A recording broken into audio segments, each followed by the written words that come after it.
Buenas noches, aquí Dominó, como todos los martes presentes. Bueno, posiblemente hoy sea un día muy particular en el gobierno que tiene muy pocos días de Mauricio Macri.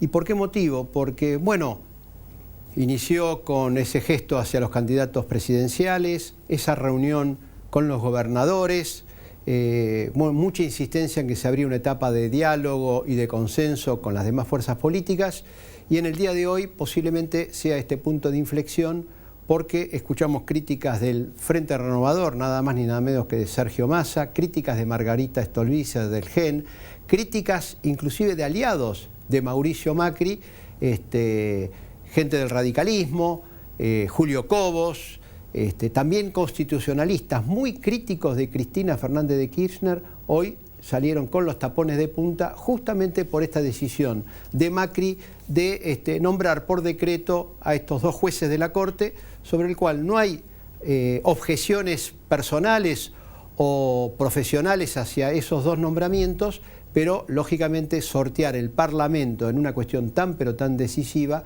evidentemente provocó mucho enojo y conflictos y palabras muy duras.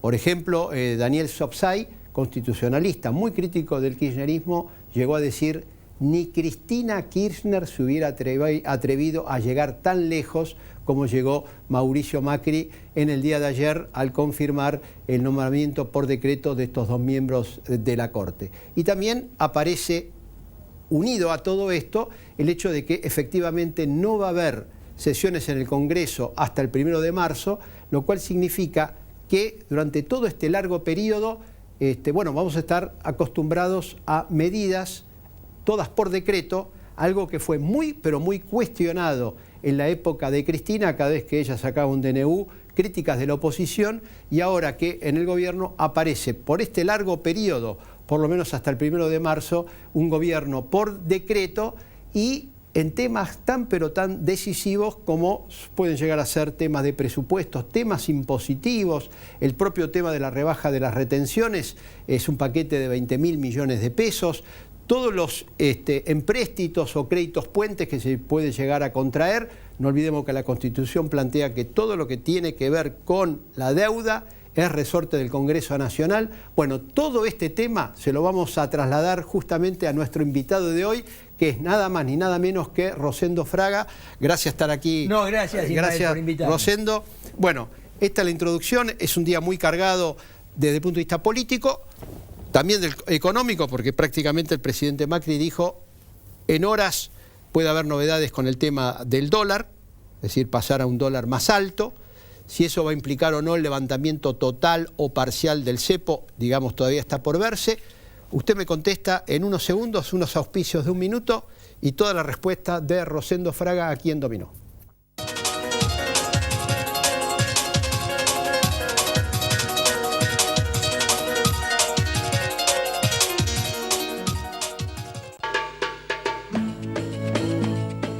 Parque temático Tierra Santa.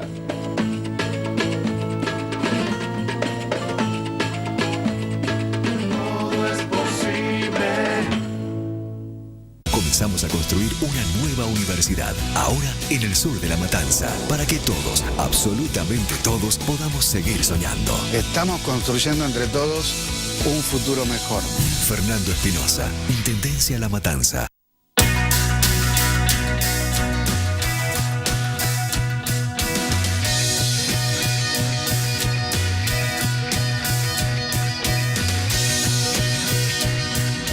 Es bueno tenerte. UMED, tu derecho a la excelencia.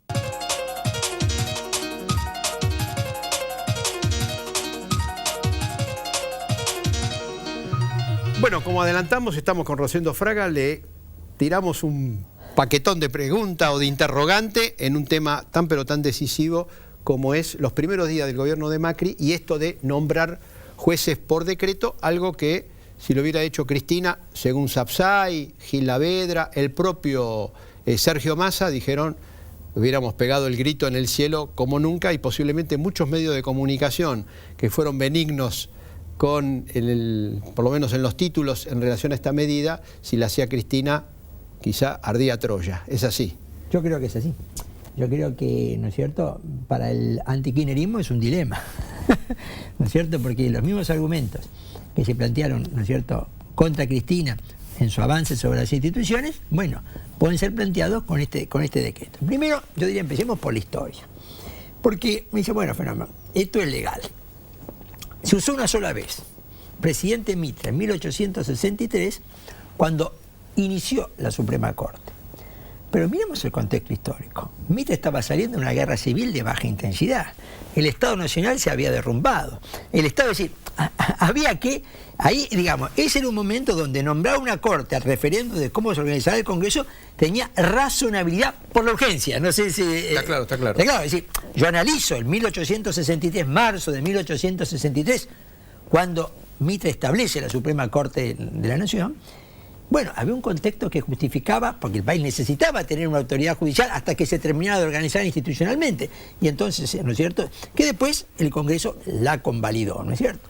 Pero no me da la impresión que tengamos una urgencia semejante en este momento para nombrar 2 miembros de la Corte. Y aparte con un Congreso que sigue estando en Callao y... Claro, entonces yo lo que le digo, es decir, el concepto de si es legal o legal, es decir, la legalidad tiene que ver también con una razonabilidad en este punto. Y si el único caso ha sido Mitre, lo que nos muestra es que el único caso que se usó fue un caso de una urgencia extrema y justificada. Por alguna razón, de 1863 para acá, ningún presidente se le ocurrió usarlo. ¿No es cierto? Si fuera, ¿viste? ¿No es cierto? Inclusive presidentes que, ¿no es cierto?, tuvieron, ¿viste?, cegos autoritarios, ¿no es cierto?, y todo. Claro, porque esto hace a la independencia de los poderes. Si el Poder Ejecutivo nombra a la Corte Suprema pasando por encima del Congreso, evidentemente... Pero además, digamos, una Corte con 3 puede funcionar perfectamente. No hace falta que sean 5. Con 3 puede funcionar, una Corte 5 puede funcionar con 3. No puede funcionar de forma permanente, pero 2, 3 meses. Aún reuniéndose el Congreso en las ordinarias el 1 de marzo, no había ninguna urgencia. Entonces, ¿cuál es el tema político que lleva a Macri a hacer esto por decreto y aparte suspender?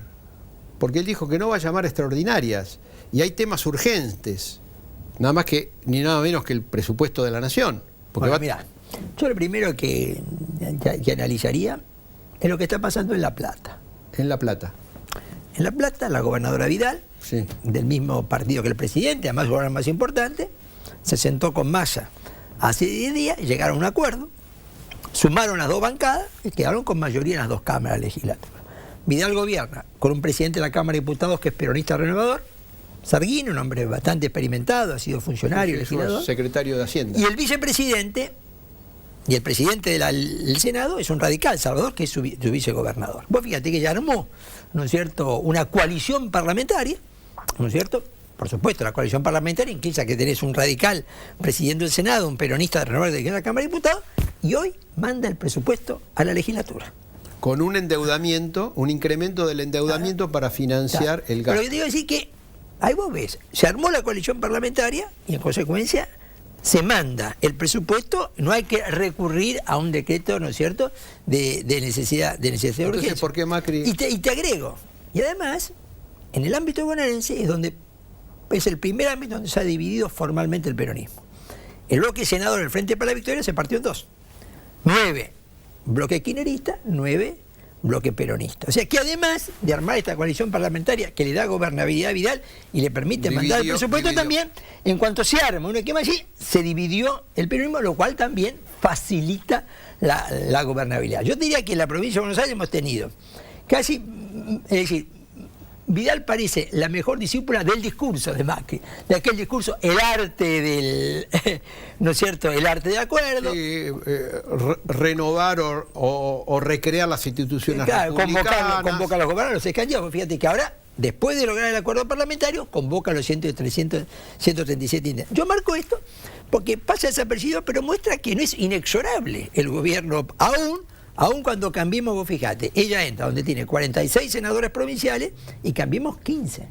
Y cuando tiene 92 diputados y Cambiemos 23. Sin embargo, se sientan con Massa, suman y entonces, lo que quiero decir es que es perfectamente posible. Entonces eso refuerza mi pregunta.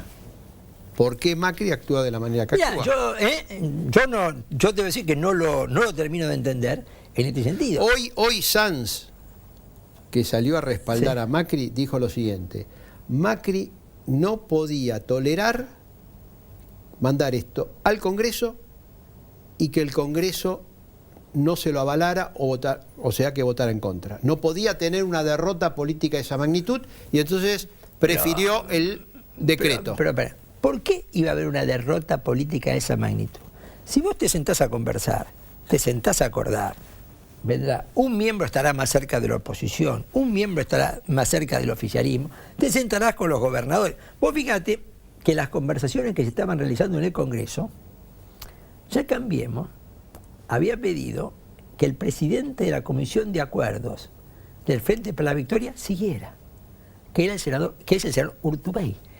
En la idea de que podía haber un presidente de la Comisión de Acuerdos, que es la que en última instancia hace el dictamen para que se voten los jueces, podía haber uno del Frente para la Victoria de la Comisión de Acuerdos con el cual negociar. Vos fíjate cómo aún era perfectamente posible, ¿no es cierto?, esto.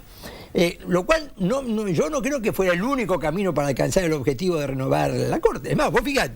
Pero Rosendo, del inicio, Macri dijo: no sesiona el Congreso hasta el 1 de marzo.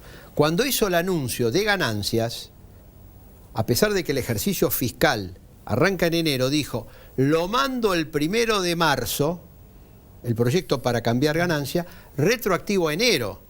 Más fácil es: lo meto ahora, se vota y arranco en enero el ejercicio fiscal en orden. Mira, yo creo que acá el punto está: vos podés gobernar sin un gobierno de coalición, sin un gabinete de coalición. Lo que no puede gobernar es una coalición parlamentaria. Si la coalición parlamentaria, mes más, mes menos, se te hace inevitable. Porque si no la necesitas el 1 de marzo. No sé si claro. En última instancia, bueno, y cuidado, y el gobierno mediante DNU tiene un flanco, que es la justicia. Recuerda que el 9 de diciembre, el decreto de Cristina, que lo complicaba a Macri al extender la devolución del 15% de la coparticipación a toda la provincia, cuando lo iba a aprobar el Congreso 2 horas antes, un juez de primera instancia contencioso administrativo lo declaró inconstitucional. Es decir, que el gobierno por decreto también enfrenta el riesgo de la inconstitucionalidad declarada por la propia justicia. Si la idea de que el gobierno por DNU en actual contexto, escúchame, le pasó a Cristina la semana pasada. Por eso yo creo que una cosa, el DNU puede ser la emergencia, la urgencia, pero no puede ser el sistema. Me parece pero que es el tiene punto. que haber algo, Rosendo, por lo siguiente: se criticó tanto a Cristina por el tema de gobernar con DNU, inclusive teniendo mayoría en el Parlamento, porque uno decía, bueno, si tenés mayoría en el Parlamento, ¿para qué haces el DNU? Aún así, para marcar que el Ejecutivo, por momentos o en temas decisivos, estaba por arriba del propio Congreso, que creo que esa fue la manifestación: yo tengo el poder y, aunque lo puedo hacer aprobar por el Congreso, lo meto por un DNU igualmente. Fue la crítica. Entonces ahora, no hay una semana de gobierno y está aplicando los métodos de Cristina. Tenemos otro elemento. Los DNU tienen que ser revisados y convalidados por el Congreso. Sí. Específicamente. Correcto. Entonces vos tenés una comisión, la trámite legal parlamentario, se llama trámite legal parlamentario, que es bicameral, la integran 8 senadores y 8 diputados. Son 16. Esa es la comisión que tiene que convalidar. El Ejecutivo tiene 10 días para mandarlo DNU y a su vez la comisión tiene 10 días para expedirse. Si lo convalida, va a convalidar. ¿Pero estando en sesiones ordinarias o lo puede tratar en Bueno, esta es una discusión. Los presidentes de los dos bloques opositores le han pedido a la vicepresidenta que se constituya la comisión. Esta comisión tenía en la composición anterior, eran 16, siempre van a ser 16, tenía 10 del Frente para la Victoria, 6 no eran del Frente para la Victoria, porque la composición es proporcional. En esta composición quedarían 9 del Frente para la Victoria y 7 que no son Frente para la Victoria. Pero el presidente de la comisión va a ser un senador, porque es año a año, un año es diputado y un año es senador. Bueno, yo te diría que hoy estaban las conversaciones para constituir esta comisión. O sea que el gobierno por decreto enfrenta el riesgo de que y nuestro sistema, un juez de primera instancia puede decretar la inconstitucionalidad, pero a su vez la convalidación mediante el Congreso. Entonces tampoco es que vos decís, mira, gobierno por DNU, alejo cualquier problema de poder. Entonces le dejo la pregunta, vamos a unos pequeños auspicios. ¿No querrá con esto Macri decir, no tengo una semana, todavía no tengo un desgaste político, al revés, vengo con todo el trofeo de haber ganado las elecciones, doy un rasgo de autoridad y gobierno por lo menos hasta el 1 de marzo por decreto en temas tan pero tan decisivos como es el tema de la deuda, el tema de levantar el cepo, el tema de devaluar, el tema de la Corte, son todos temas decisivos que, especialmente en el tema de la deuda, se sabe que es un resorte casi exclusivo del Congreso Nacional y que también se va a solallar ese paso. Me lo contesta en un minuto, ¿Cómo no? 1 minuto y segundo.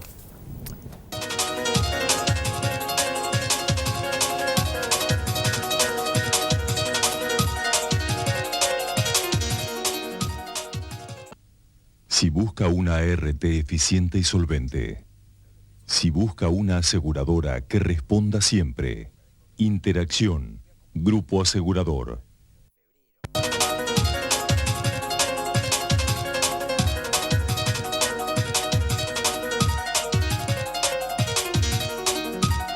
Tengo a mamá en casa. Tengo a mi suegra en casa.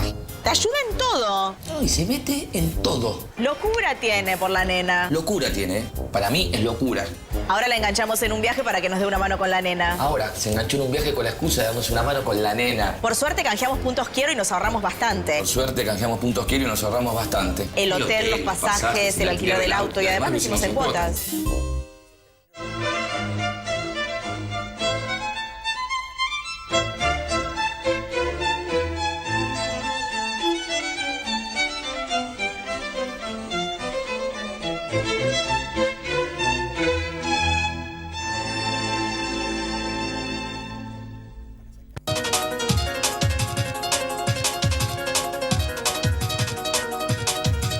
Bueno, seguimos dialogando con Rosendo Fraga en este tema tan pero tan clave de anoche, de hoy, que tiene que ver con esta decisión de Mauricio Macri de, bueno, a través de un decreto de necesidad de urgencia, soslayar un tema tan pero tan decisivo al Congreso Nacional. Y entonces, supongo yo que Macri y todo el gobierno deben haber evaluado el tema antes de tomar una medida que soslaya al Congreso Nacional. No. Supongo que sí, supongo que habrán evaluado. Lo que pasa es que no hay que olvidarse que las crisis escalan por errores de cálculo. Por error de no cálculo. siempre todos los cálculos son, adecuados. Yo te señalo que acá hay dos frentes. La convalidación de los DNU por un Congreso, en un Congreso que no tiene mayoría, Cambiemos, estás negociar para que te los convalide.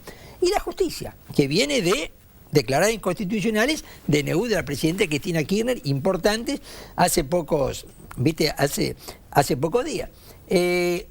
Yo tampoco veo demasiada coherencia entre lo que se hizo con la Corte y los discursos de Macri del 10, el 11 y el 12. Esos discursos, el arte del acuerdo.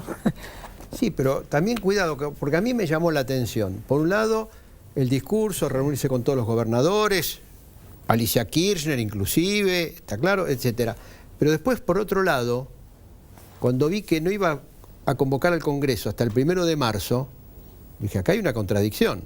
Absolutamente. Una contradicción total, porque por un lado en la pantalla aparece como un dialoguista, pero se soslaya justamente los acuerdos parlamentarios y el propio funcionamiento del Congreso, que podría ser convocado extraordinaria para tratar temas muy específicos que el gobierno requiere. Pero además, debe tener un razonamiento. Los dos juristas que han sido designados en comisión, uno fue asesor de Alfonsín, el otro fue ministro de Kirchner y se fue, casi te diría que es un peronista disidente, no sé, por ponerlo. Perfecto. Yo no creo que hubiera sido tan difícil una negociación para que los voten. No y creo. Entonces ahí voy Escúchame, yo no creo que esas dos nominaciones hubieran sido tan difíciles de llegar a un acuerdo en el Senado como para que los voten. Esa es la impresión. Pero entonces no querrá Macri mostrar con esto que quiere gobernar con autoridad, pasando por encima del Congreso, por lo menos en los primeros, frente a las decisiones más importantes. Si vos querés hacer eso, bueno, es un camino. A mí no me parece que sea el mejor camino, no me parece que sea el mejor camino institucionalmente, tampoco me parece que es el mejor camino políticamente. Como te dije, porque primero, vos acá te podés encontrar la convalidación del Congreso y te encontrás con la justicia que te puede declarar inconstitucional, ¿no es cierto?, algún decreto. Ahora, tampoco tenés una relación de fuerzas en el Congreso y además no es lo que sus propios votantes estaban esperando de él. La gente no lo vota a Macri para que gobierne de esta manera. Pero hoy muchos de los que votaron lo justificaron. Y otros no. No, pero me parece que la mayoría lo justificó. Yo no te sabía decir. Si vos mirás las redes sociales... ¿No es así? No ha tenido un cuadro, ¿viste? Claro, es una sorpresa. Hay que decir, ¿cómo? Más república y con esto es menos república. No sé si me guarda, ¿no es cierto? Para decirlo en términos de eslogan, ¿no es cierto? Has tenido gente del propio radicalismo que ha salido. Entonces, tampoco estoy convencido de que esto es lo que la gente... creo. Bueno, ahora, lo veré. Mi impresión es que esto no se termina acá. Digamos, que vos lo que vas a tener a ver cómo funciona la convalidación de los DNU en el Congreso, en un Congreso donde él no tiene mayoría, y a su vez... ¿cómo funciona la justicia respecto a alguna? ¿Cómo va a funcionar en el tema social? Porque hay un tema que todo el mundo está soslayando y que es el tema del salto inflacionario. Es muy fuerte el salto inflacionario. Muy, pero muy fuerte. Se está hablando de que la inflación en enero y febrero podría estar en el orden del 35 al 40% anual. De un 25 a 27 ahora pegaría ese salto por las medidas estas de las retenciones y eventualmente también por arriba del 40 si hay un aumento significativo en las tarifas de luz y gas, que todavía no se sabe el porcentaje, pero que ya entraría en vigencia a partir de enero. ¿Cómo juega también el tema este? Mirá, va a ser un tema... Porque están muy preocupados, y justamente algunos asesores de Macri dijeron, acá la clave es que no haya medidas de fuerza de ningún sindicato protestando por el tema de paritaria, sueldo o caída del poder adquisitivo. Yo digo, los sindicatos son una parte de la realidad social. No es la parte más difícil para Macri. Es decir, Macri los conoce desde su actividad empresaria, su actividad su rol como jefe de gobierno. Pues fíjate, y el viernes pasan tantas cosas hace 8 días, viste, antes de viajar a Brasil y Chile se reunió a almorzar con Moyano. O sea, yo creo que vos, un acuerdo con los sindicatos para contener esto, lo podés lograr. El problema es que el conflicto social más duro no pasa por los sindicatos hoy. Pasa por los trabajadores precarizados, los movimientos sociales. Tenés toda otra... Vos fíjate que la estadística del propio INDEC, con toda la discusión que tenemos, del trabajo informal, te está dando 1/3 de trabajo informal. Si a eso le sumás 4 millones pero si a eso le sumás los que no trabajan, etcétera, etcétera, te está dando, viste, en este tema. Entonces yo creo que el problema del impacto social hoy, si son los sindicatos, podés sentarte, podés negociar, podés contener, podés manejar. Y me parece que eso Macri lo puede hacer, o lo está haciendo. El problema es la otra mitad de la sociedad, que no está formalizada y que a su vez tiene ingresos mucho menores, porque vos dices que el promedio salarial del trabajador formal es casi el doble del promedio salarial del informal, donde además el informal tiene mucho menos defensa, ¿viste? Ni tiene una tarjeta de crédito, es decir, hay una cantidad que hace mucho más duro esto. El punto es el impacto en este sector de la sociedad, que además es mucho más difícil negociar para contener, ¿no es cierto?, a diferencia de la estructura sindical. Entonces creo que esto tiene que ser observado, para mí, con mucho cuidado. Yo creo que así como tiene un gabinete económico, debería quedar un gabinete de desarrollo humano, donde tendría que ver todos los ministerios que tienen que ver, ¿viste? Tiene que estar salud, tiene que estar acción social, educación, también desarrollo humano. Acá también tiene que estar trabajo, aunque estén dos, ¿viste? El gabinete, y otorgarle a este tema, el desarrollo humano, ¿no es cierto?, como lo llamo hoy Naciones Unidas, una prioridad importante. Entonces, ¿cómo quedan las paritarias? Porque ahora hay algunos gremios que han pedido una especie de aumento de emergencia de fin de año, pero ya empiezan a vencer paritarias. Es el caso de docentes y es el caso de bancarios. Los dos vencen el 31 de diciembre. Y el propio Hugo Moyano dijo, y ya el 28 nos estamos quedando cortos porque la cosa va para arriba, por estos datos de consultoras que están hablando de un 35-40%.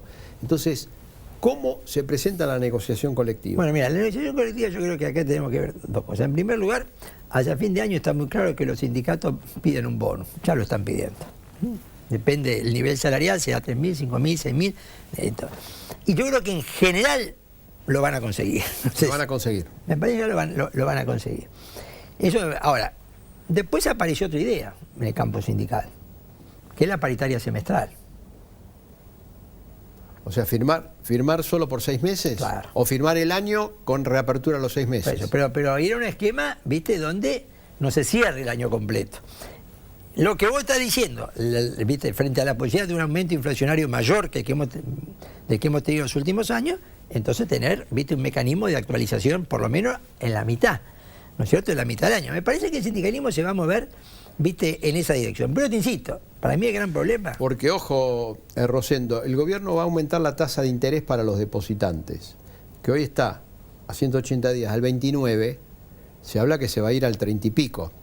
Con esto lo que se busca es justamente contener que los pesos se pasen al dólar si hubiese alguna apertura, aunque sea parcial, del cepo. No va a ser una apertura total, se devalúa. Entonces dicen lo siguiente: por temor a que los pesos se pasen a comprar dólares, yo le ofrezco, primero, no se va a permitir comprar plenamente, pero al mismo tiempo a los que tienen pesos, para que no se pasen acá, le subo la tasa de interés. Quizá, no sé, a que 33, 34, 35, lo que sea. Pero entonces estamos en un proceso de reacomodamiento de precios. Entonces se va a hacer muy difícil, o para el jubilado o para el trabajador que tiene quizás recién su convenio para junio, va a decir, bueno, pero no llego hasta junio con un aumento tan importante del costo de vida. Bueno, sí. Mira, escúchame, yo soy analista político no económico, pero digo, el problema es que a veces todo a la vez no podés hacer. Bueno, pero este gobierno quiere hacer, bueno, a veces ese paquete dice, yo lo prometí en la campaña, lo tengo que tirar ahora. Ahora o nunca. A veces todo a la vez no podés hacer. Y esto te obliga a tener prioridades dentro, ¿viste?, dentro del esquema. Y a su vez equilibrar. Yo creo que el gobierno debe tener, así como tiene un gabinete económico, tiene un gabinete de desarrollo humano y un gabinete político. Ministerio del Interior, Ministerio de Justicia, ¿correcto? Es decir, otra serie de carteras que tienen que ver con la otra cuestión. Digamos, ¿por qué? Porque para que ese gabinete pueda funcionar va a requerir de los otros dos trabajando activamente. Porque como vos decís, viene una situación, un desafío difícil. En 30 segundos, ¿es posible que Macri revea esta medida que tomó? La revea teniendo en cuenta las críticas que recibió de su propio bloque político, porque que salga Julio Cobos, que salga parte del radicalismo, que lo apoyó en la campaña electoral. No, y además agreguémosle la opinión externa. ¿Cuál es la externa? No, la opinión... de la opinión pública. Claro, no, y las críticas, viste, en medios internacionales respecto... también eso, sí. Esto lo computa como un valor, viste, como un valor también a tener en cuenta. No, yo no descarto que no haya una revisión de esta actitud. Y te insisto, este es un tema táctico, porque Vidal, de su mismo partido, ha tomado un modelo distinto. ¿Viste? Un modelo diferente que además lo está haciendo, para mi manera de ver, lo está haciendo con mucha eficacia, ¿no es cierto?, en este sentido. Yo no descarto la revisión, porque además creo que esto te lleva a un camino donde empezás este camino a necesitar cada vez más de esto, no cada vez menos de esto. Rosendo, muchas gracias, por invitarme, estar acá en Dominó. Bueno, un día muy, pero muy decisivo, muy clave, y bueno, vamos a ver cuál es la respuesta del gobierno de Mauricio Macri frente, bueno, a una decisión que ha despertado críticas de la oposición, pero también críticas dentro del propio Frente Cambiemos. Nos reencontramos el próximo martes.